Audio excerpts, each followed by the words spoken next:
Hi guys, how are you? To find out, we're here in Kiangdi Dontog in San Nicolas, Pangasinan.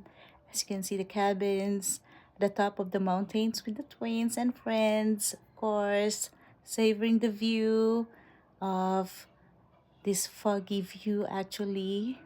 And it's very cold right here. Kailangan nyo po magdala ng panlamig.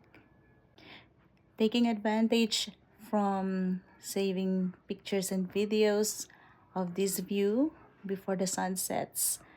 And kailangan nyo po talaga magdala ng panlamig because it's so cold right here. Bonfire with marshmallows, of course, hindi nawawala yan sa camping. And time-lapse muna during breakfast and taking some views with the drone with my friends. Kaso ang hangin at nakikita nyo naman yung noise ng car.